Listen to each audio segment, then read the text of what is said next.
What's going on? What's going on? Welcome to another Coffee and Conversation with your host, Kevin Smith. I'd like to welcome you to another conversation we're going to have.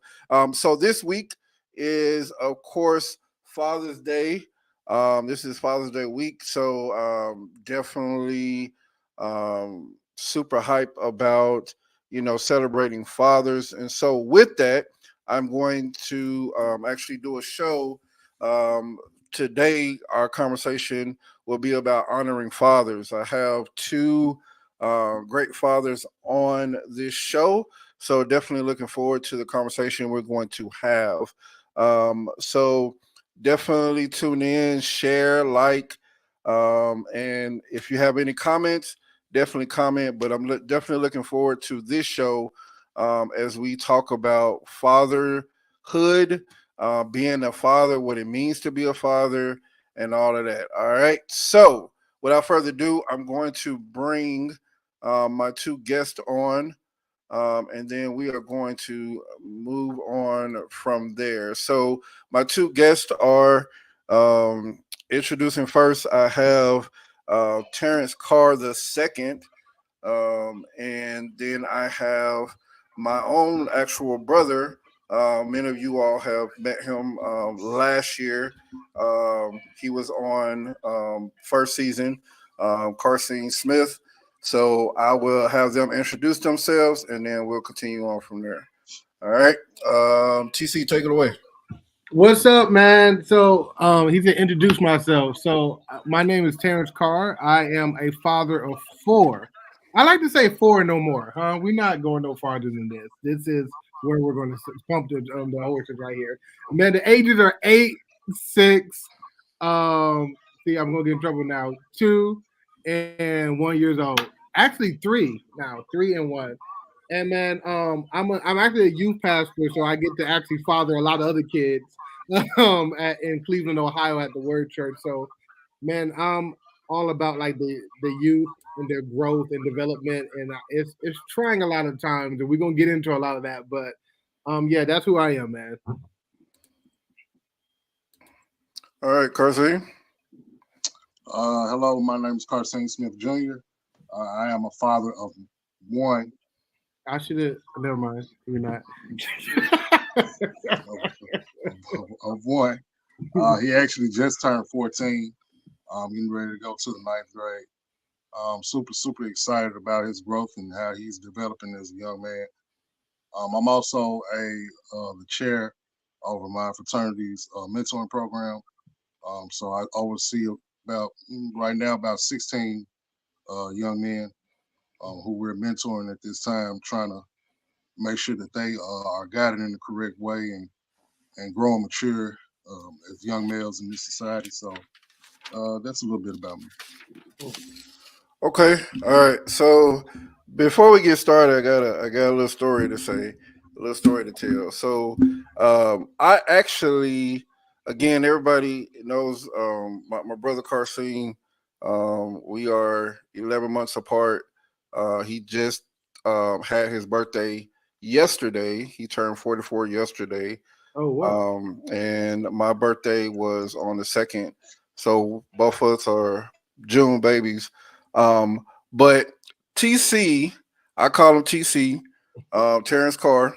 His dad, I was stationed in Okinawa, Japan. Started 2006 to 2010. Oh I wow. met TC there, and TC was actually a teen that I taught in Okinawa, Japan, at his dad's church. So that's how I know him. And so before the show started, he kind of reminded me um, that I was his teacher, which made me feel old because now this dude has four kids, and I just think about his growth. And man, as we go on, I'm gonna share some stories because I remember him as a teen and how he has tremendously grew. So it's so good to be able to see people that you see as teens grow into great young men. And so it's definitely an honor and privilege to see you, TC, as you have grown from when I met you in 2006, and we actually danced together, we mimed together in Okinawa, Japan, at his dad's church. Man, So I forgot about all of that yeah, too. so Oh, I don't forget that, man. So I man. it's definitely a privilege to have you on this show. So all right, so we're gonna talk about honoring fathers. So I wanted to do this show because the biggest thing that everyone knows is more people celebrate Mother's Day than Father's Day.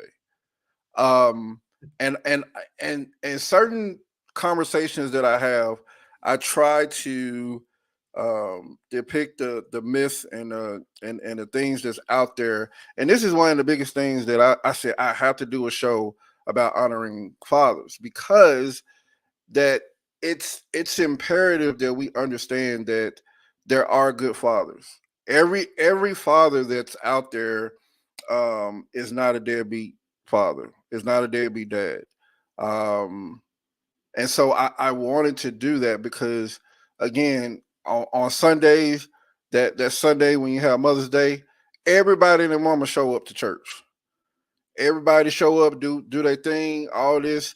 But when it comes to fathers, it's not celebrated as much.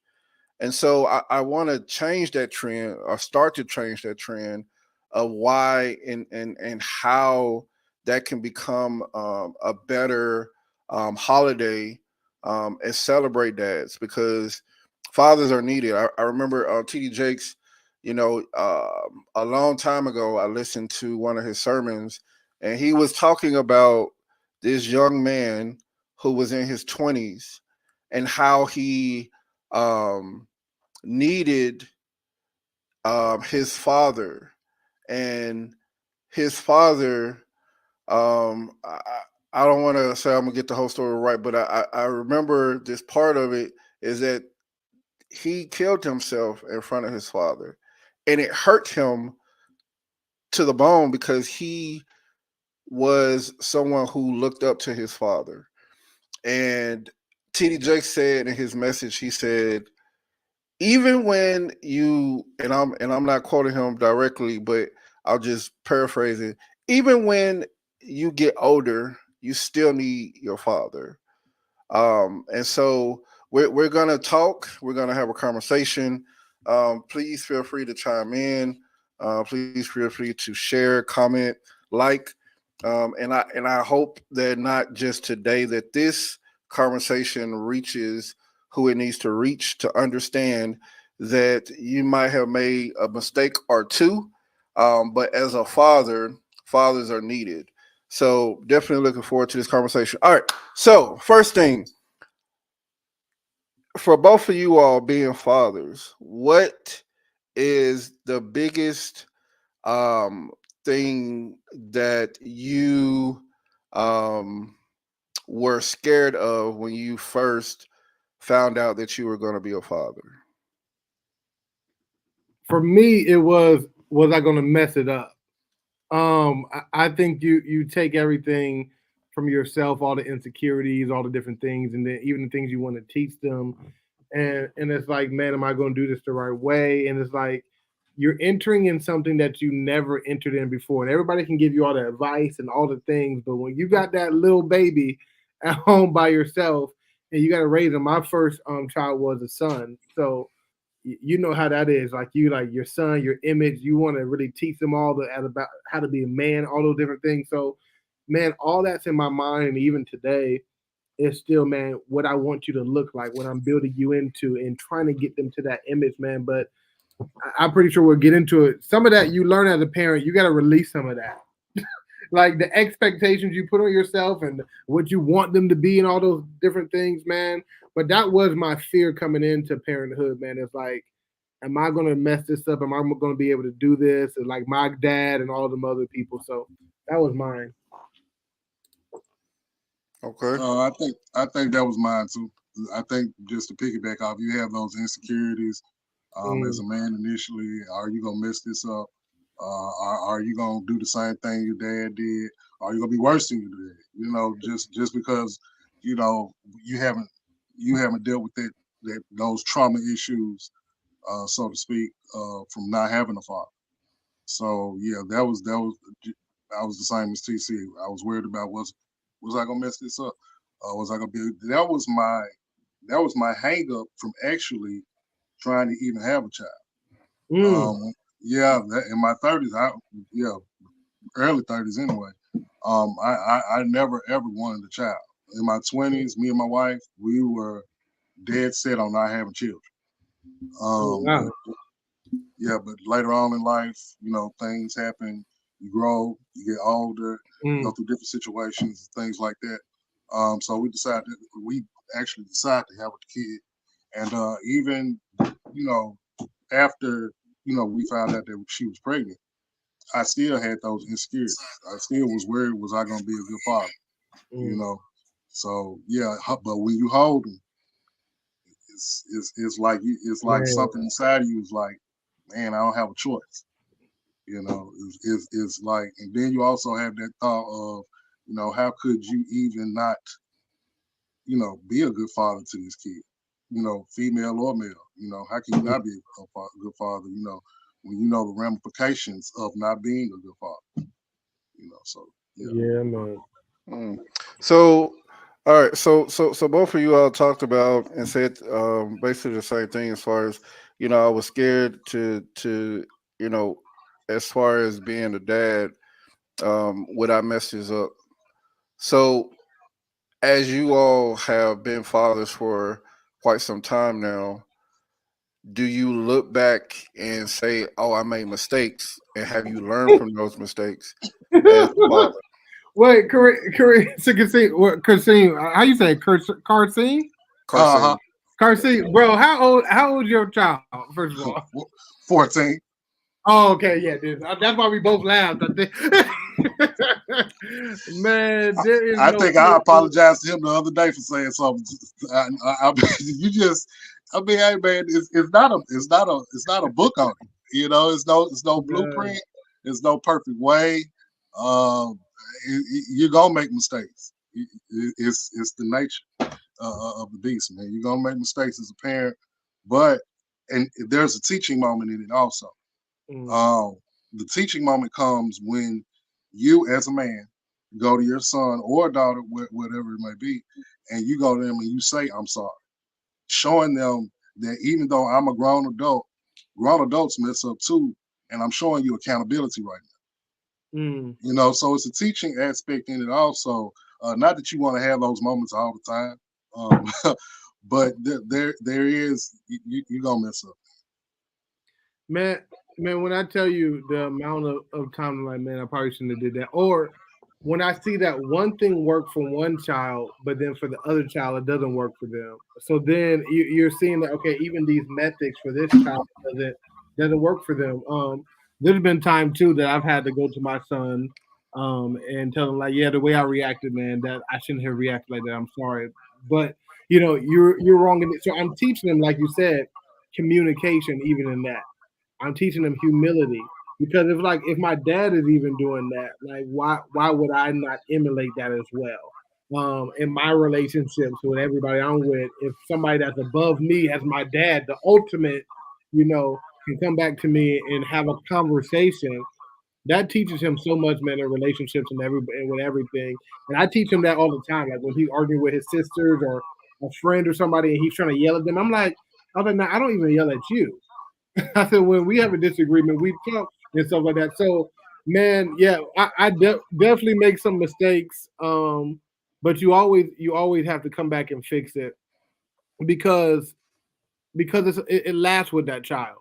It sticks with them, and even if you try to ignore it and try to be that parent that like, oh, I'm just gonna buy them something. No, you could have broken something within them in that relationship that you may never get back trust or whatever it may be. That when they may have took something to you, they take it to a friend and their friend gives them some stupid advice because that relationship is broken. So, man, yeah, go back and get it right. I'm right with you for sure. Okay. So one of the things is that I heard, which is the method of how you know have been raising your kids. And so one of the things that I always think about is, you know, if you have one kid, you know, it's that a kid, and you trying to get it right because again that's your first kid. So how do you raise them? Do you raise them how you was raised, or do you raise them a different way? Because times change, things change as we get older. When you have multiple kids, it's okay, do I raise this kid the same way that I raised the first kid? Or do I raise the second kid different from the first kid or even the third kid? I remember one of my guests, she actually goes to my church. She said this when she was on my show. She said, I had to start back over and raise each kid in a different way because times change and it was different for each kid. And so when she said that, it hit me to understand that you can't raise each kid the same way, because at the end of the day, you know, your baby is going to be one way, the next kid is going to be another way. And so yeah, now let me ask you all this: does your do so for TC? Do any of your kids, and Carson, do any of your kids? Does Steven, do they act like you? Do they remind you of yourself in any way, as far as when being a father, or just like when you were a kid? Do they have similarities on the things that you used to do? I'll let Carson go. Yeah, that's why I want to beat them up. And that's another thing about not being so hypocritical, because when like he is so stubborn. Like he is one of those. Even though I'm trying to guide you and I'm telling you, you don't have to do this. Daddy done all the mistakes for you. I'm telling you what it's gonna be like and everything. Not Kevin. Not that Steve was a bad kid or anything like that, but the things that are unnecessary. I'll put it like that. And I try to tell him, okay, you didn't have to do this. Try to talk to him about friends, things of that nature. And he reminds me so much of me in the sense that I had to learn the hard way on something because I didn't want to listen. And the reason I didn't want to listen, in my estimate, is that I didn't have a father because we were raised by our mother. And I don't care what anybody said. The importance of a father, especially to a son, is very, very, very crucial, especially nowadays. Not that a mother cannot be a strong woman and everything like that, but the makeup of a man, the essence of a man, can only be taught, in my opinion, by another man. 100%. That yeah, 100%. He has some qualities of mine. Sometimes they work in his favor, and sometimes they get on my nerves. I'll be quite honest. So yeah. Yeah, the interesting thing with me, and I'll stick to my son as well, and this will probably help some other fathers because there's a lot of similarities, but there's a lot of differences as well. And sometimes those differences cause frustrations for me because I'm looking like this is how I would respond to that. Why are you responding like this? So my son is very emotional, like very emotional. I am very much a thinker and logical. Like I'm very much like fix that, this is that. Like and he's very much like I gotta feel this. I'm about to have a moment, and so that. But then also, what part he does get on me, like Carcine said, he gets the stubbornness from me. So now, so now he's gonna be stubborn in how he acts and stuff like that, and then he doesn't get out of his mindset a lot of times. I think Kevin can respond to that. How I was back then, how I was stubborn in my ways and my sneakiness and all these different things. So, man, that causes so much frustration, and sometimes I have to remember that he's his own person. He doesn't think like you. He doesn't respond like you. You can't parent him even like your parents parented you. So when you ask like do you have to parent different kids different ways? Oh my gosh, man! My daughter is so much different. She can actually snap out of her emotions a lot quicker. She's a lot more logical in reasoning. Oh yeah, that makes sense. Yeah, I did mess up, so I should get in trouble right now. So I can treat her differently, and I can be a lot more quick. This is your consequence. You go there. If I do that, my son. So I have to, even how I approach him. Hey, come here, come talk to me real quick. Hey, so you made him, you know what you did, right? So I had to break it down to him and understand, like, hey, okay, for my son, I'm gonna have to break it down to him so he can understand you did this. So now the consequences are going to be this. So how I communicate to him, I don't have to be harsh to him. So then he responds and gets mad, and then I got to beat his butt. I mean, what audience we got on here? I don't know. Everybody whoop butts on this audience. So I got to give him discipline. I don't know what state y'all in. I don't know corporal president. It's a lot of just states. So I have to have them right lines. We'll say that. Right lines is a cold word. I have to have them right lines. When maybe I just could have adjusted how I communicated with him and saw that if you communicate with this son differently than you communicate with your daughter or even your other son, you'll get a different response, man. So sometimes that will help in some of our frustration, but man, I see similarities that frustrate me, but then I see differences that frustrate me as well. So I see them both, bro. Okay, so TC, I know you know Jay that used to mine with us. But yes, He commented with the eyes. So I know he probably doing the eyes towards you. Seeing Jay. you on there. But so I when just it fucked comes him. to when it comes to being a father, you know, one of the things that um I've noticed is that especially if your child plays sports, it's like you try to relive your history, or you try to go back and be like, man, like I want to live through my child.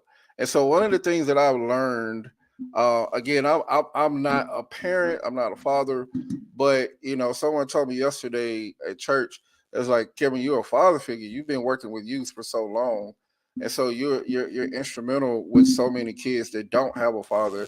And so I take that and I acknowledge that and I honor that. But I'm so thankful and grateful for just the time to be able to understand that when it comes to a father, and you have people that you know the kids play sports, is to let that kid live their life.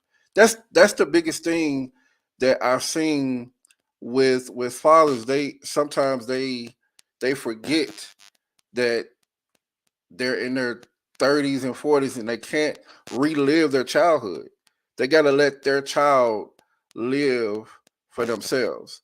I was watching a movie yesterday, and the father was happy that his son got accepted to NYU, but the son didn't want to go to NYU. But the father wanted the son to go to NYU because it was a tradition in their family that the kids went to NYU. But the thing is, it makes a person rebellious. It makes the kids rebellious when you don't, when they don't want to live up to the expectations that you have for them, which is to be or do the things that you know they're accustomed to. And so, as we continue to talk about being a father, what what is something that you think, if you could go back and change, what is something that you would change about whatever you've done as a father so far? Because again, understanding that you make those mistakes, but when you make those mistakes, do you go back and look at it and say, man, if I could change and redo that situation, I would do it like this? One of the main things I would redo is coming in with the expectation to parent my kids like my parents parented me. um, and just doing the exact same thing that they did and repeating that when that mode didn't work for my son at all. My first son, it would definitely work for my daughter the way they did, but that goes back to now understanding. Man, I wish I had that so much earlier. understanding how the differences is for each child and what you need to do. So that method didn't work for him, and actually, what it did was cause more of a strain between me and my son, and it causes more frustration because now you're not seeing the result you want. So you're not. So now you're getting more frustrated, and you don't understand what's going on. So it's called, and then the child is confused because they're like, I don't understand the communication the way you're trying to communicate with me through this form, and it just gets worse and worse. Man, you have to really, for me, one of the things is unlock your child and your relationship with your child. You have to understand what your relationship with your son may not look like somebody else's relationship with their son. Your relationship with your son is probably not going to look the same. It looks like with LeBron and Bronny. They probably got a different relationship in the way they move. We talked about Jay. Actually, Jay, he's one of the fathers that's one of the most involved with his kids and heavily involved with sports. So I see him all the time training them and the way he talks to them and pushes them. He has to give them a different mindset. If you're going to be an athlete, bro, you got to be a dog. You can't be weak-minded. So the way he has to prepare them, man, you got to know as a parent, especially as a father, man, don't get frustrated and go into it, man, as this mindset like, okay, the way my parents did it, I got to do this. Or why is my child not looking like this? And I thought he would act like this or whatever. Everybody's different individuals. You even think about your brothers that's on here. Y'all are probably so much different. Like in how people treat you, they got to treat y'all different because the way Karseen receives stuff may not be the same way that Kevin receives stuff. You know, the way Kevin receives something, like he may be offended by something. Karseen may be like, oh, that didn't offend me. So even with my kids, you gotta see that same thing. They have so much personality, bro. So yeah, that's one of the main things that I try to go back and fix is okay, how do I need to parent this child now? So that's one of the things I definitely went back and fixed. Karseen? I don't think I really have any real regrets because I think I just kind of understand, you know, there's no parent, there's no right or wrong way, but within your heart of hearts, you know when you made a mistake with your child, and also, you know, my son's 14 years old. You know, God willing, he's not a finished product. You know, so it's hard to say what your parenting did. Right now, you can say what it has done up to this point. And I think I've, with God's help and my wife's help also, I think I've done a pretty good job. I know what I want my son to look like and what is required of him as a black man in society. So I try to lean him toward that way. He's into sports and everything like that. Of course, you know, he plays baseball and football. But you know, you spoke about living through your child and everything like that. You know, my first love was football. You know, me, I thought I was going to the league. So you know, when that doesn't work out, then what do you do? So I make sure that I don't live through him. As a matter of fact, he plays football, but I told him, I don't even care about you playing football. You know, if you told me if you had a legit reason for wanting to stop playing football, I totally understand. So with me, I don't really have any, you know, real regrets. Like I said, he's not a finished product yet, so I guess over time we'll see. Do you have any non-negotiables for your son like that you're like? Because I like we talked about, of course, not living through them, and we know sometimes we want them to look a certain way, but then sometimes they want, it's like you going towards a different way. But do you have something that you're like? Because you're in the 14 age. I haven't got to the 14 age yet. I'm at that, and my oldest is 8. You know, so they still kind of a little kid land. You're a 14-year-old. They're 4 years from adult. So how much do you like know you're going to learn this right now? I'm gonna force you to learn this. Like, what are some of your non-negotiables for him? Um, Man, where do I start? You can't quit anything you start. Um, yeah, you can't quit anything you start. You don't have to lie to me and you're no lying. Because you don't, because the way I feel like we parent him, we're open enough with him and talk to him about all a myriad of things that you don't have to lie to. So those are, I know, two big non-negotiables. No stealing. He stole, Steven stole a Skittles, or what was, no, Starburst out of the candy jar when he was 5. You would have thought he stole a car. And he hadn't stolen or even thought about picking up ever again. So though I have some non-negotiables, but those are my big 3. I love, yeah. I love one of the things that you said is like that you can't stop anything that you start. I love that because, and this is for like I love that point because we got to give our kids, man, goals and stuff in them that's going to help them in adulthood. It's like when they become like that's something that's so good because he's going to have that in him. So when he starts something as an adult, it's like my father already trained me that no, I'm not stopping. And that's something I'm trying to get into my son now with his schoolwork and everything, man. It's like no, you're gonna be a good student. This is you. This represents you. This represents your name. Like whatever you present to your teacher, like you're not presenting crap and all this different stuff. So that's a great tool. I got to start really thinking even now, what are my non-negotiables for them that's going to help them in their whole life, not just to try to maintain them now in my household. That's good. Yeah, because I'll give you a perfect example. He tried to. So you all bring up something. I'm sorry. I'm sorry. No, go ahead. Go ahead. I was just gonna give him an example. Go ahead. Steven tried to quit. He tried to quit baseball. He thought he was gonna quit baseball. Now, mind you, Steven started playing baseball before football. He's been playing baseball since he was literally 5 years old. He came in one day. He said, "Dad, I need to talk to you." I said, "Okay, what's up?" He said, "I want to quit baseball," crying and everything. I ain't say nothing. I said, "Okay, break down your reasons. Give me a list of reasons why you want to quit baseball." And he couldn't do it. Even though I knew, when you know your child, you know why he wants to quit something. I said, "Steven, you know why you want to quit baseball? Because you don't put the same effort into baseball that you put into football." I said, "You're going off of baseball just off natural talent." I said, "You don't work at it. You don't try to get any extra practice at it or anything like that. So now that your play has come down to a level that you're not accustomed to, now you just want to quit." I said, "No, you're going to work harder.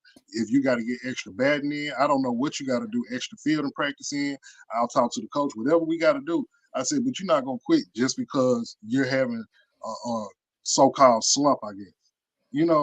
I said, "We're not doing that." I said, "When you start something in life, man, you finish." I said, we don't quit, we don't retreat, and there's no surrender. So, yeah.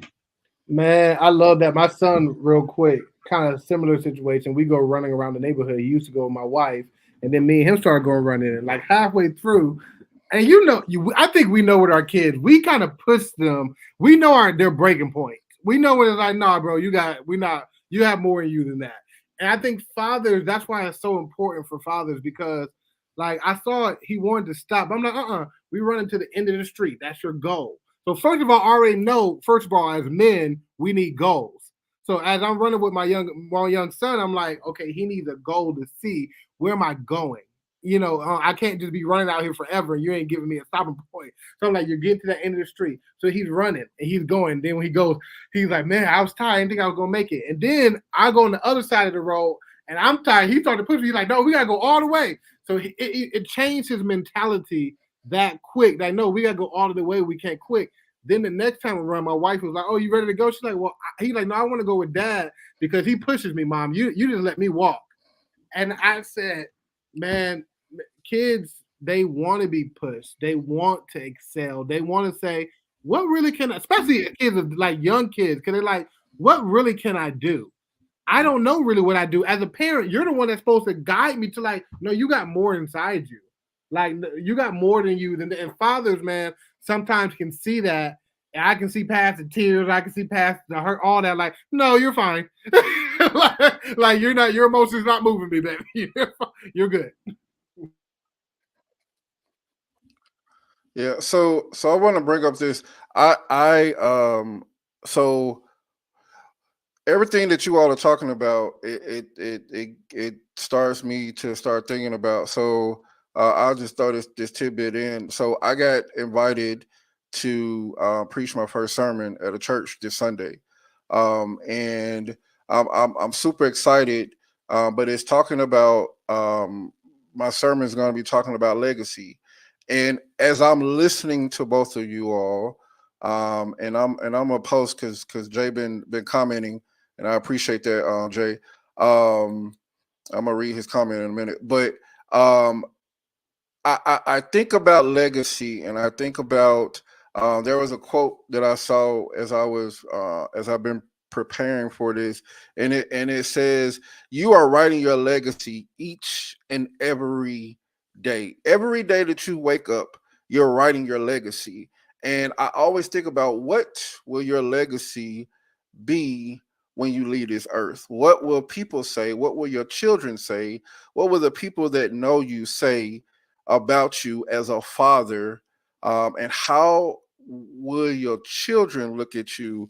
And what will they remember about you when you leave this earth? And so, I had to say that because I start thinking about, and listening to what you all are saying, and it is legacy. How am I teaching my kid right now to where when they leave the nest and they go off, are they going to remember what I taught them, the morals and values that I taught them, how I taught them wrong, the things to do right, to understand, time, to understand time management, to understand right from wrong, to understand these principles that I've set before you.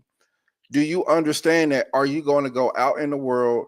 Are you going to remember those things? Or are you going to just go out? Yes, kids are going to go out and do their own thing. But when something happens and they go back and their memory takes them back to their childhood, they're going to remember what you taught them. And so it's very vital that we, as men, father figure, that we show them now what they should and should not be doing. So when they get out in the world, they know what to do. And so it's very important. And I think about that quote, that you're writing your legacy each and every day. So you're thinking about, dang, I mean, saying this or saying that. How do I react if I have my kids around me and I get pulled over by the cop? How do I react to that? Because that's going to be instilled in their brain. How do I react when someone says something that I don't like and my kids around?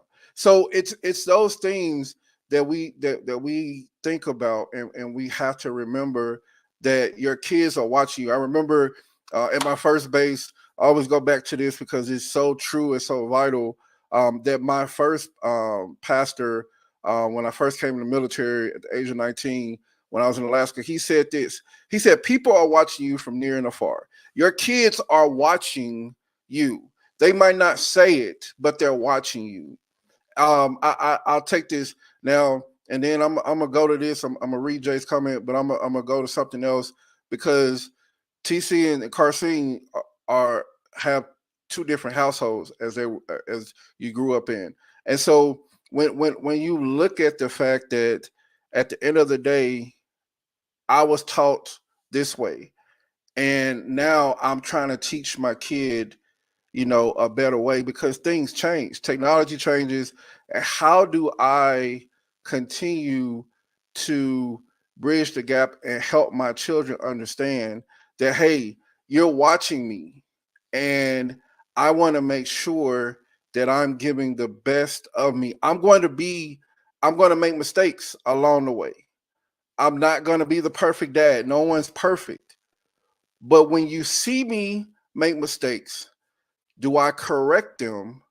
And do I go back and apologize to you if I said something wrong or did something out of the way, to help you understand that as a man, as a man, as if you got, daughters or whatever, is to understand that as your father, sometimes I make mistakes, but I have to own to those mistakes in order to move on, because you can't hold that, and you can't continue to move.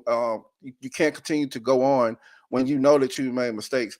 Now, don't let those mistakes hold you back, but understand at the end of the day, we all make mistakes. So Jay's comment, he said, as the father of college kids, high school and elementary school, it is a proud feeling watching them excel in sports you used to, but all are different. One of the biggest fears of a father is, did I set him up for success when they leave the house? That first year in college let me know that he paid attention even when I thought he wasn't. Again, this goes back to what I said. Your kids are watching you whether you know it or not. They probably will never say, Dad, I was watching you. But they are, because they're watching your every move. So that's why I go back to the quote I said, that you're writing your legacy each and every day. How do you want your legacy to be? How do you want your kids to remember you and the legacy that you left?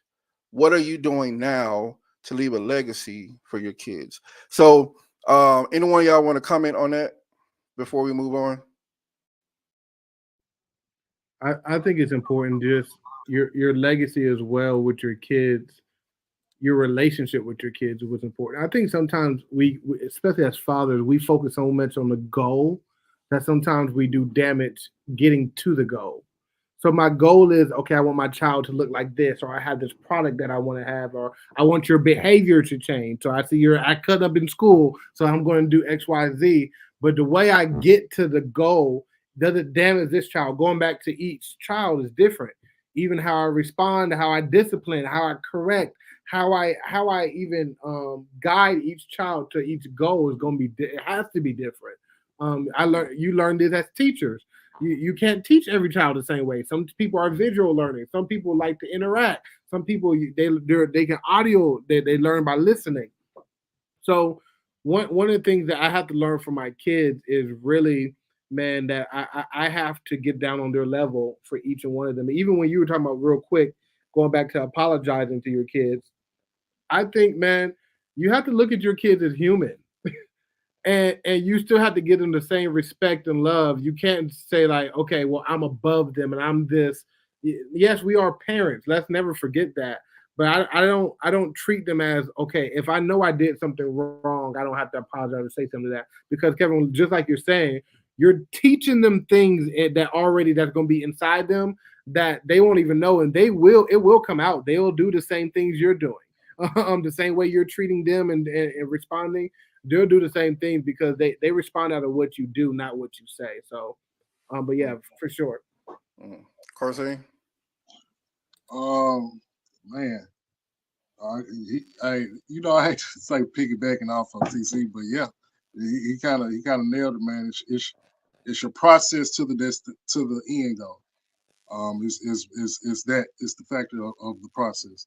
We pay attention, so like he said, so many times to the finished product. That's what we pay attention to. But the mishaps and the missteps along the way during the process is where the apologies and stuff have to come in. Because you're so focused on the end goal, not realizing, hey, he's only 11. Hey, he's only 12. Hey, he's only 30. You put him. It's almost like you put him in this box so early, and you missed, and you have these mishaps, and you're like, I could have did that better. I shouldn't have did that. So I think that's very impactful for them as children, and yeah. I have to always, last thing I'll say on that. Man, you brought up a good point. I always have to remember that their brains are literally not fully developed. Like, we all understand that a lot. Like, I think it's for young men. I think it's not until they're 25 or something like that. Young ladies a little bit earlier, but when they're in your house under 18, their brains are literally not developed. So some of the reasoning that you have and some of the thinking, when you're like, what's wrong with you? Literally, there's something wrong with them. Their brain is not all the way fully formed. So you have to remember that when you're coaching, when you're teaching, when you're mentoring your child, literally, and when you're bringing them to this place, man, don't do damage in that, because, man, I got to bring the Christ in it.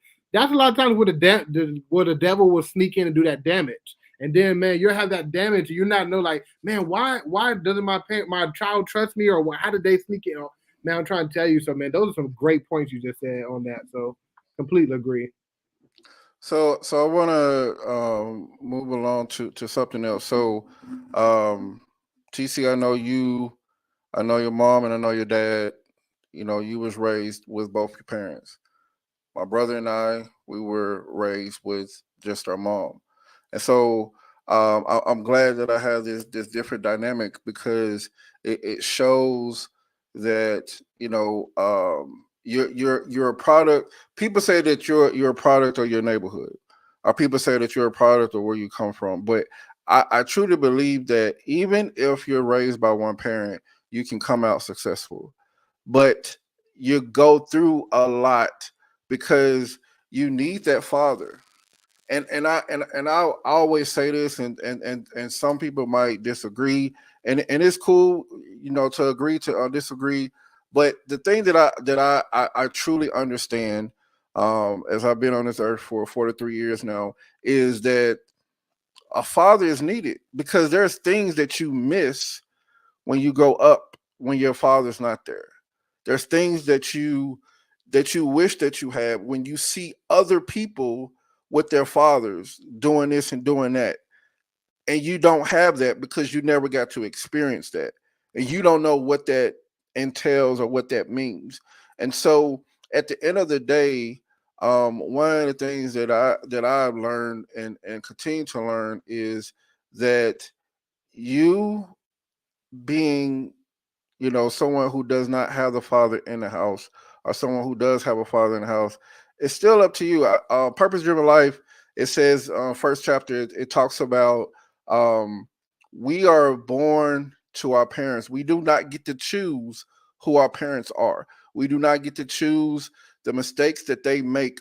All we can do is continue to live our lives. And when we reach the age of 18, we can't blame our parents because now we are at an age to where we make the decisions that we make, and we make the choices that we make as well. And so, coming from two different households, how did that affect your parenting, or did it affect your parenting? For me, not now that I'm a therapist and I'm grown and everything like that, and I, my profession, what it is, I equate two things. Not having a father in the house is equivalent to having a bad father in the house. Not having a father is equivalent to having a bad father, because you're still, as a young man or a woman, you're still going to go outside of the home to seek your characteristics on how to be a male or what you think a man should be. Because if you have a bad father, the bad father isn't showing you what he's supposed to be showing you, and not raising you right.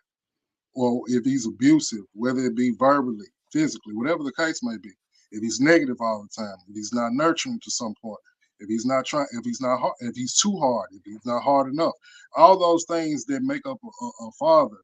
If he's not providing those things, it's the same as not having a father, because you're not showing him anything, and he's not gaining any male skills that he needs to grow as in the society. So, I don't know if I answered the question right, but yeah, that's kind of my take on it. Yeah, I'll say, man, growing up with two parents in the household, um, I did get the best of both worlds, and I think Carcine or Jay, somebody said in the comments, or maybe, but I think Jay said when he had his son, he learned one thing, and when he had his daughter, he learned another thing. Like he learned leadership, kind of with his son, and then with his daughter, I think he said he learned how to kind of relate and that love and care. And I think that's even related to there's the sex of, I mean, the male and the female sex. So you get that same thing when you have your mother and father. My dad was more the one that was teaching me the things, and more like, this is what it is. Like, I don't really have too many much feelings. I think Kevin knows my dad. Like, he's very straightforward. This is what it is. Like, you ain't about to get a lot of compliments and hugs from me. Like, but my mom is the complete opposite. Like, Total opposite. just complete bubbly. Just, I'm going to uplift you. Everybody loved her. I'm giving you a lollipop. It's like complete opposite. So if I only had one of those, I couldn't even imagine. like Carson said, if I didn't have a father, it was just my mom, I just would have been so soft. Anything would have hurt my feelings because my mom was so loving and cuddly and just I want to support you. Anybody would have said anything, it would have hurt my feelings. Like literally. But my dad, if I just had my dad, it would have been the opposite. I probably would have been so cold and just like what's wrong with you? Get over it. Because I'm like, that it's the truth. Like he's so cutthroat. It would have been so, but when you have the both, then I understand the reasoning, I understand the logic, and then the parent how God put that together, man. It really builds you up. Some people you have great parents that can do the one that has the personality that I can give you the love but still be hard with you. And then but man, when you mad with that one parent who you go to, I remember I had like so like I said, I run a youth group here. We see about 130 teens that come every week on Wednesday, and I serve a demographic that probably 20-30% of them have two-parent households. So that means 70% of them don't have two-parent households. And when I tell you the issues I have for that and how many families I have to walk with and how many families I get calls from and stuff like that, because there's no father in the household and they're like, I don't have anything else I can do. I mean, you see the behavior problems. You don't see the same thing in the two-parent household at the same clip. Yeah, they have their issues as well. They have some things they're working on, but it's not the same issues. I'm telling you, I'm like the different percentage. It's not the same issues, and you can just see how when you don't have those two parents, man. So kudos first of all to you two. Y'all made it. Like y'all made it out. Y'all heard him say that one. Like he said barely. I know Kevin, military and counselor, but I got so many kids around here that the streets are really trying to take them and they're right on the verge. And it's hard for one parent when you got to work full time and then you got the emotional stability of all the kids. You got to pour into them emotionally, spiritually. And then if you got a man in your life, you're trying to date at the same time. Like that's a lot to. And then I think I'm going to be able to pour into a young man and tell him who he's supposed to be and all these things. Man, it's probably just not going to work. So it's very important to have those father figures, to have those leaders when you don't have that husband or man in their life. And I'll say this: I appreciate both of you all, you know, responses to that. But I would say this: when it comes to understanding, having a father figure or having someone that you can look up to, it took me a long time, because I didn't have a father in a household, and when I was growing up, I always wanted my dad, and my brother, Carson, he can attest to that. Like I wanted to be around my dad, but he wasn't there, and I always thought, hey, he's coming back, he's coming back, he's coming back. And understanding that as you get older and you start to realize that your dad's not coming back, and you start to wonder like what's going on. I'm telling you, as I've worked in the youth ministry for over 20 years now, 20 plus years now, I start to see, males, when they don't have a father, um, they don't trust easily. They don't trust easily. They don't, want to be around certain people. And then the thing is, and I talked about this on a previous show, is we don't show emotion because you get in this mode of, I don't have a father figure. I don't have a father. So now I got to go out and I got to learn for myself what it means to be a man and how to be a man, because I didn't have that growing up.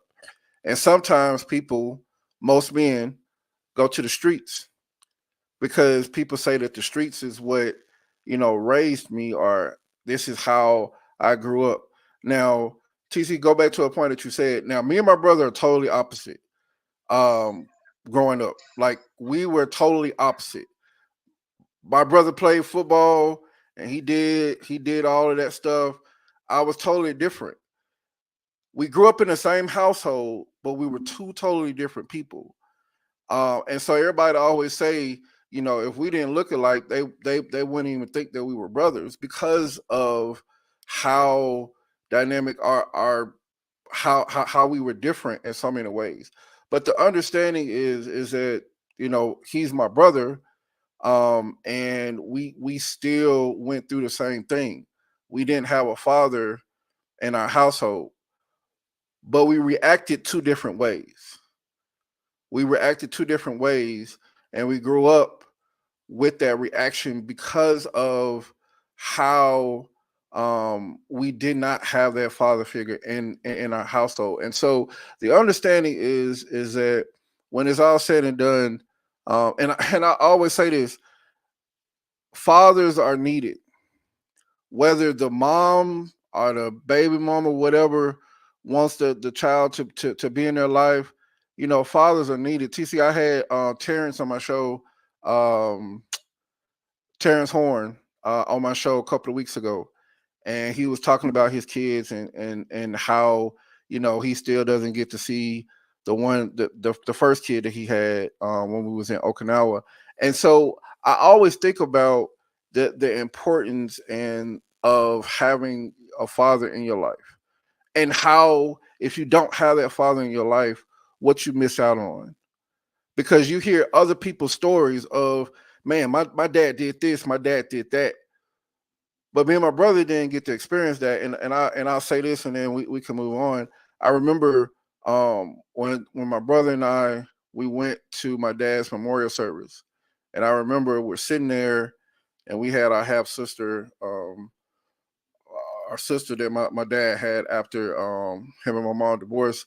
He had another child. But listening to how she was treated versus how we was treated, it was like night and day. We didn't get everything that we wanted. We didn't get the love, but she got the love. And so when you hear that, and you and it's like, how do you respond to that? How do you, you know, go through life not understanding that this is supposed to be the person that you call your father, but your father did not stand up and do the things that he needed to do. But then it goes back to, how was his father? It goes back to legacy. How was his father? Did his father do him right? And so it's a endless cycle that you have to break. And you have to ask yourself, am I going to be like my father? Or am I going to break the cycle and change the end goal of knowing that, hey, I'm not going to do the same thing that my father did, but I'm going to change and do something better. I'm going to make sure that I'm at my child's games. I'm going to make sure that I'm listening, instead of always, you know, down their throat about something, and just always the negative, but looking at the positive, and ensuring that my child remembers that I was at their game, that I was at their plays, that I was at their their kindergarten graduation, that I was at their elementary, that I was at their middle school, that I was at their high school, college, whatever they decide to do, that I played an intricate part in that, because they'll always remember my dad was there. But for me, my brother, we can't say that because our dad was not there. And so I will say this, you know, I want to do this show to understand that at the end of the day, we still have to honor our fathers, no matter what. I forgave my father before he passed, but it was hard because I knew that I did not really have a father because he was not a father to us. But at the end of the day, I had to realize that no matter what, my father, I only get one. So I still had to respect him according to the word, according to the Bible. I still had to respect him in that aspect. But I understood that there was things that he made mistakes on, and I had to forgive him for that. Not to make him happy, but in spite of everything, I had to get rid of that hurt inside of me. Because the hurt that you feel because you didn't have a father, it carries on to now you can carry it into your child, and now your child is affected by something that they didn't do. But because of your previous relationship with your father that you did not have, now you're carrying something into a new generation, and sometimes that it needs to be broken. So I'll stop there, and I'll let you all comment if you all want to comment. No, I was just gonna say great points, baby bro. Yeah, man. Not having a father, you know, of course, you know my story. Um, you know, I jumped off the porch, so to speak, as they like to say. You know, basically when dad left. Um, I guess the impact. Um, I know people know that we're 11 months apart, but you know, almost having to be, you know, a husband to your mother and a father to your brother because you did jump off the porch so early and learned a lot of things, you know, good and bad that kind of helped move the household along. Um, and then you get older and, you know, you run to the streets and, you know, you think that's cool and you learn from different people, all these negative things, you know, that you carry with you for so long. And, you know, not having a father, you know, like I said, it does really impact a young man, especially black young men. So you know, having mentors and things of that nature, I feel like is very important. I'm so proud of both of you guys and what you're doing in the community. Keep it up, and may God continue to bless both of TC. Yeah, I appreciate that, man. And one of the main things I like hearing what you're saying, Kevin, one of the main things I hear, and I try to get people to understand, or at least children, teenagers that are going through like kind of childhood trauma with not having a father there or having a negative parent in their life, or they're receiving just negativity, is I try to get them to understand exactly what you said. What do you think your parents' trauma is? What is their context of where they came from, what they went through? What demons are they dealing with that you know? So you know you're receiving this and you have somebody helping you work through it. I'm gonna tell you a lot of the generation before us, they didn't have anybody helping them working through it.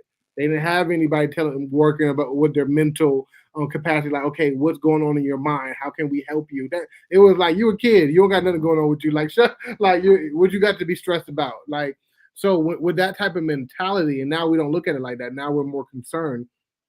But man, these parents as well have so much trauma and stuff that they went through that I always try to get the child to remember that. But a child a lot of times don't want to hear that. Even in our adult state, it's sometimes hard for adults to go past and hear that because they still need that father figure or that parent in their life. I wanted to ask you, Kevin, real quick because I heard you say your response when you didn't have that father figure is it made you kind of standoffish from other father figures or mentors or you said it took you a while to find that person.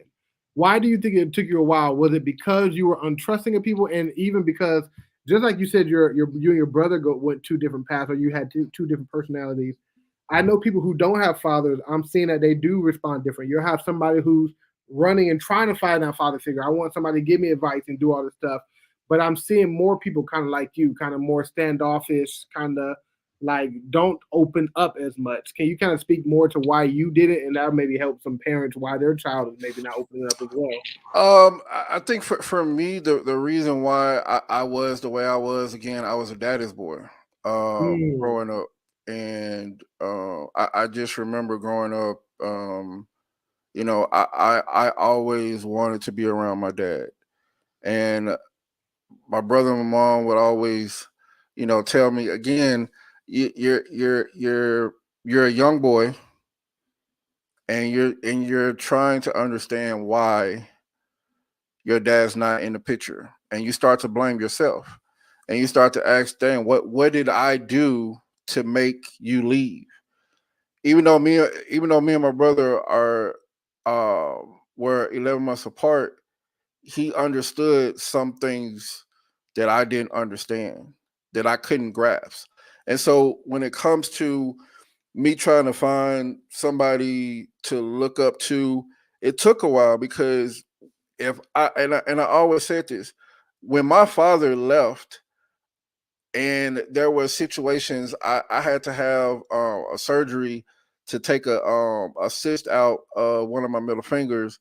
And my dad said, hey, I'm going to be there. He told my mom. My mom told me. He didn't show. Um, my high school graduation, he didn't show.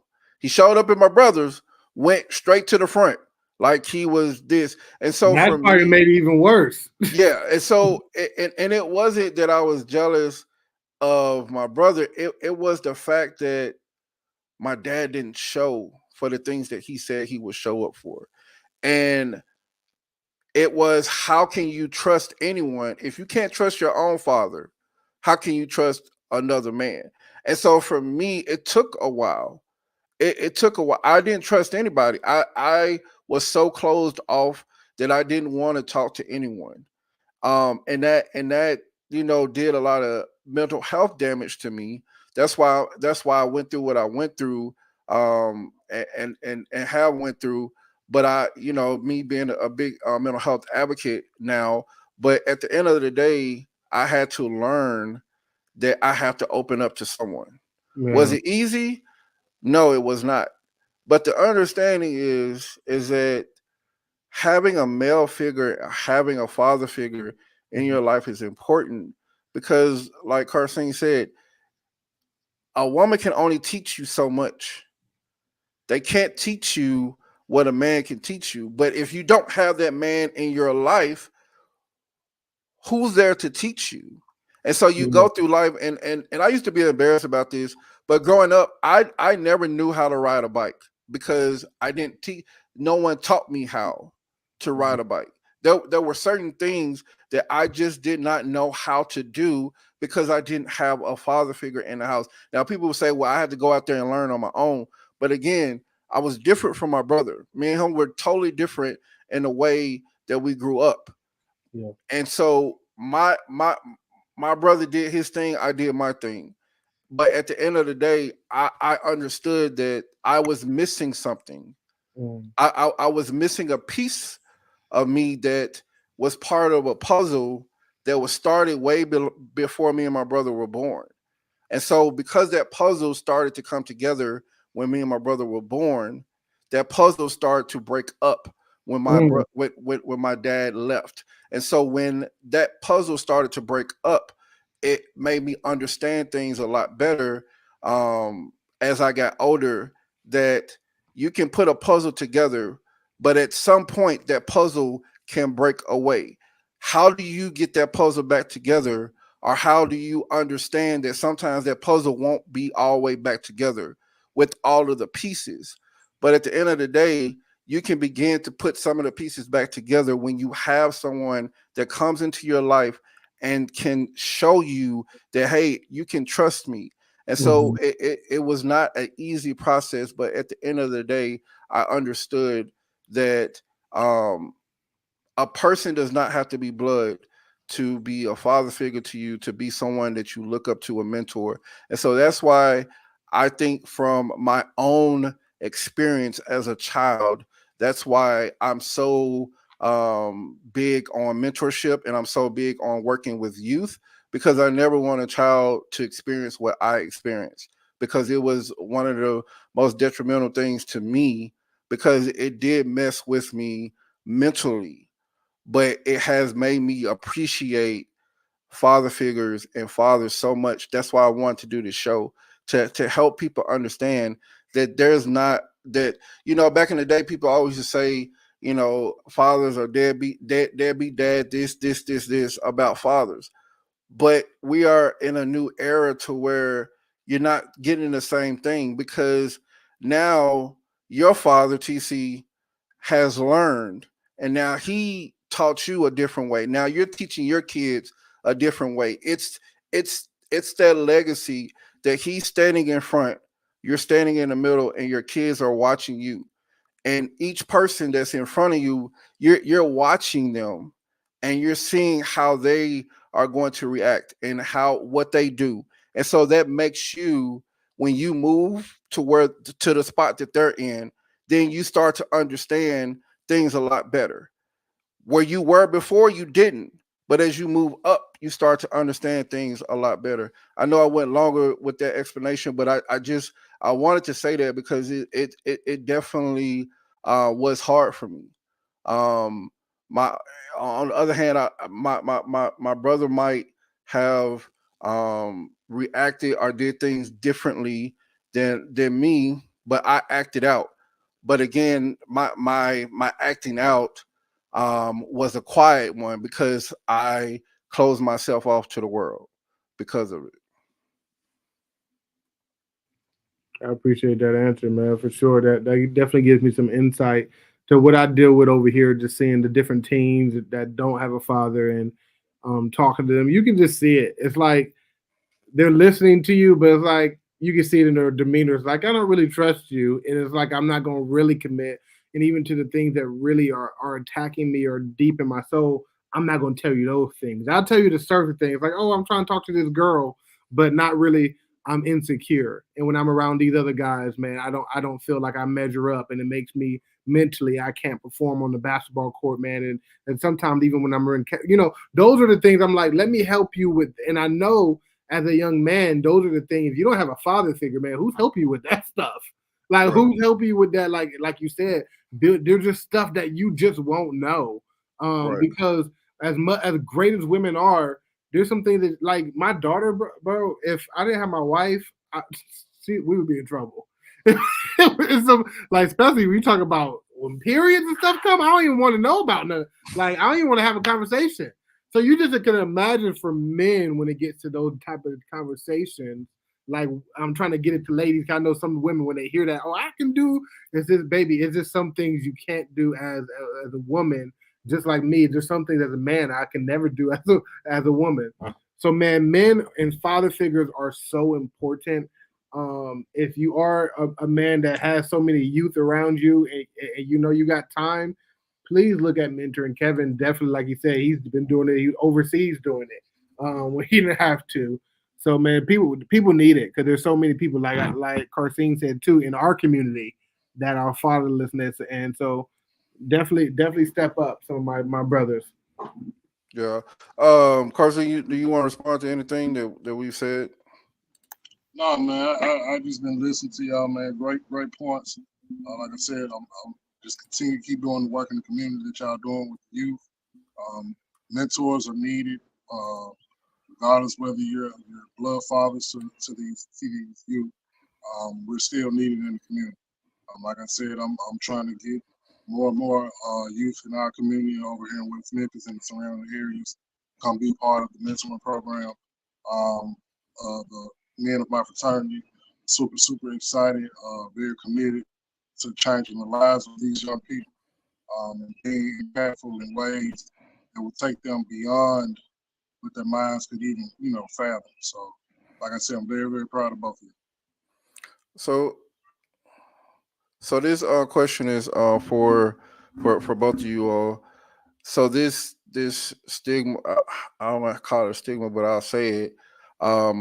Why do you think? Or let me ask this a better way. How can we change the stigma of Mother's Day versus Father's Day? I know it's not a competition. Not trying to have it be a competition, but at the end of the day, when you see, oh, happy Mother's Day, this. But when it comes to Father's Day, it's like, it's a regular day for people. Now, I'm not, so at the end of the day, we should always celebrate mothers. We should always celebrate fathers. But that one day, it's like mothers are celebrated more than fathers. And I'm not anyone who's watching this, I'm not trying to have it be equal or anything like that, because some women will say, well, I carried that person, my child for 9 months. It's nothing like that, but I'm just saying, how can we change the direction of how Father's Day is celebrated, because it hasn't really been celebrated like I feel like it should, because there are a lot of good fathers. I know a lot of good fathers, but it's not celebrated like it should be. I would say I think you have to change the relationship with the father and the child. So I'm gonna get to I feel like the core of it, because we say how can I don't think you can push the agenda like we're gonna make y'all do this. You can't change what's in people's hearts. When I want to celebrate my mom and stuff, because it's like I said, my dynamic of my father and my mother is because you have my mom was the nicer one. She was the friend. She was someone I can go to. My dad was more, so our relationship wasn't as close. He had a different purpose in my life. So sometimes children, especially when they're younger, and even when they get older, they still have those nice and cuddly memories. So it's like, oh, I want to celebrate my mother, and they don't have the same relationship with their father. And then we even go to statistics, especially in our community, with fathers in the household, the relationship with that. So sometimes when it comes to Father's Day, it's not the same response because of the relationship with the child. That goes back to Kevin and Carcine. That goes back to when we said the vehicle to how you get there, fathers. So if you want this relationship, if you want, it's not bragging, it's because trust me, I have many faults, but I try to make sure my relationship with my 4 kids are strong. Even much I got to correct them, I make sure on the other end that I'm in their lives, that we're going out to eat, that I'm dating my daughters, that all those different things that they're seeing. I'm spending time with my sons and all those things. So they had that relationship. My son the other day was like, man, we need to do something for you. I feel like we don't do enough for you as our dad. Like, and I was like, well, Father's Day is coming up, so that's great. He was like, oh yeah, we got to do all these things. So because I spent time and it's intentional, me and my wife has talked about this with just my relationship with the kids. So it's not like, oh, good job. It's like, no, I intentionally tried to make sure my relationship with my kids are healthy because of my job. Because I always said, what I'm not going to do is try to make all these other families better, be this superhero in the community, do all this stuff, and then I'm the one that my father was never there. He never came to my game. He was the pastor and all that stuff that, we were the kids that didn't come to church. We were the pastor kids that was the baddest in the church and all these different things. Like, so because I had that intentionality that y'all not going to be those kids or have that testimony that my dad was so busy he wasn't there, that I try to be there. So that's important, fathers. If you want to change this Father's Day like thing, yes, we have a goal and what we want our kids to look like, but sometimes you kill that relationship and you want the celebration. But I saw a comment the other day, I mean not the other day, just in here from Memphis Trey. It says my sister and other siblings feel neglected by my father. I actually had him as a daddy in my life. My siblings just had a father, a baby daddy. They feel void by that. So guess what? When Father's Day comes around, it's not going to be like, oh, Father's Day. Because that man, for some reason, created a void in their life. And I don't even know the situation with there, whether it's right or wrong or his part or their part. For some reason, she didn't say anything about the mother, though. She didn't say anything about like, hey, but my mom wasn't there either. Like, we have bad parents, so I'm assuming that the mom was there. So when Mother's Day come around, they probably celebrated her a little bit more. We honestly, as fathers, sometimes have to do a better job with that. Now, the great fathers that's in your life, Carcine, I'm hoping your son is celebrating you to the utmost. And we all gonna jump him if he not, because it sounds like you gave him great advice and that you've been there for him and consistent in his life. So those fathers, man, it's up to the mothers to pushing that, like, oh no, we're definitely gonna make sure we go all out for your dad. The wives definitely got to push it. Other uncles and stuff should be checking their nephew that they didn't do something for their kid, like their father. Like, hold up, it's Father's Day. Make it more of a thing in our communities for those fathers that are showing up. So I think those two things, the relationship with the fathers, and then really, like, you gotta check on them. The wives gotta be pushing it, and the uncles and stuff gotta be like, hey, what y'all doing for your dad, kind of thing. So that's Kevin. Kevin got to make sure he hit your son up. Like, what you doing for your dad this Sunday? Right. Carcine? Great point. That's the point I was going to make. I think that it's 2 points for me, actually. I think TC was absolutely correct. The mothers in the household, the wives, baby mamas, whatever have you, if you're a good father and you're consistent, you're trying to be in your child's life, I think it's up to them to push the agenda of father. Especially when they see what we go through as men on an everyday basis. Not when they see, I don't want to say see, but respect what we go through on an everyday basis and understand the hardships that we face as fathers. On another note, the reason I really don't think it will change as far as society as a whole, I think it's got more to do with economics. Just think about Father's Day come around. What do you have? You push tools, you push lawnmowers, things of that nature. I mean, if your dad's not really into that stuff, if he's paying somebody to get the yard cut and things of that nature, I mean, what do you really push as far as what you can buy your father? You know, of course you can spend time with them and everything, but when it comes to Mother's Day, you can push perfume. It's a myriad of things that society pushes. So I think it's got a lot to do with economics, and what you can how the government or whatever you want to call it, how they can come up and make a profit off of it. I'd say the same thing about Christmas. All these holidays, man, you know, they push these agendas and everything like that. And I think it has a lot to do with economics. So, I mean, and not to say that mothers aren't you know, great or anything like that. Don't get me wrong, because without them, we wouldn't have children, of course. But I really do think that society pushes the agenda as far as Mother's Day and Father's Day and separates them on the economic side. I Okay. completely agree with that real quick on that economic side. The media is a major factor in that. I even forgot about that. But yeah, media and the consumers and stuff, yeah, they push that.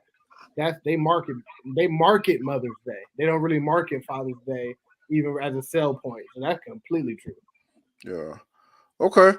Well, gentlemen, we have come to the end of this conversation, but I definitely want to continue to talk about these and have these conversations, because I think that it's imperative and it's important that we continue to talk about certain things, because it's not talked about enough. So I'm gonna give you all a chance to have your final thoughts. Carson, I'll go with you, and then TC, I'll bring you in, but I'll have Carson go ahead and do his final thoughts. Man, I appreciate the invite, baby bro. Great conversation, great topic. Like I said, super duper excited for what you've been doing, how you're working in the community. CC, nice to meet you as well, brother. Great to hear what you're doing in the community. Like I said earlier, man, just keep it up. And as they say, keep the main thing, which is trying to create and impact young males in our community, and women, I'm sorry. So trying to impact the youth in our community, trying to get them to go in the right direction, and assisting them in their shortfalls, and you know, keeping them uplifted and just being impactful in the community. I'm very proud of both of y'all, what y'all doing. And like I said, may God bless both.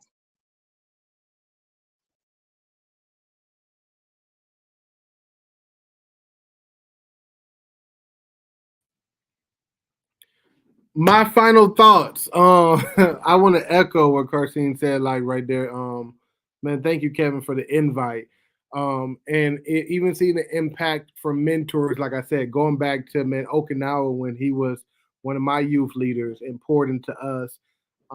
It's important, and I never forgot him. I never forgot the stories and the hanging out with us and pouring into us and having those positive influences around me. It made a major impact on my life today. Yes, of course, I had my dad. I come from a two-parent household, but those other leaders and mentors around me, man, definitely helped shaped who I am, shaped how I should respond as a man. Because you see it in your dad, but then you see it in this man, but then you see it in this man, and then they're hanging out with you, so it gets incognated in your thinking, it gets incognated in your behavior. Man, I'm trying to tell y'all, young men, old men, like you guys as mentors we need to be in these communities and really stepping up, because it's so important. Happy Father's Day to all the fathers that are this Sunday. To my father, happy Father's Day, man. He does so much for our family even now, continually pouring into so many, man. And I want to say to the fathers that are struggling, that feel like, man, it's tough right now, man, what you're doing is not in vain. You're not only are you providing and you're doing so much, but your kids see you. And I think when you think they don't see you, they definitely do see you. And they see how much you work, they see how much you care. But still, even though you're doing all the work hours and you're building the business and stuff, make sure you show up for them. Make sure you're there at the basketball. Make sure you're there in the house when you're tired. When they're like, "Can you play this game with me? Can you do this?" As much as you might want to say no, say, "Yeah, I got you, baby. Come on, let's do that." Because your influence matters greatly in their lives. and you're doing an amazing job. And you're gonna get that strength back. Trust me. But what you're doing is impactful. If you will sow if you faint not. Trust me, that's Bible. God promised us. So thank you again, Kevin, for sharing your platform. And I just want to honor all the fathers. Y'all are doing an amazing job. Appreciate you, sir. Appreciate you.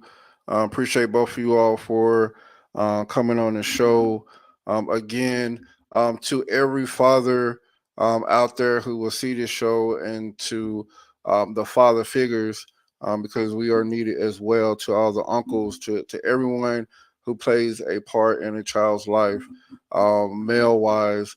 I salute you today, and happy Father's Day.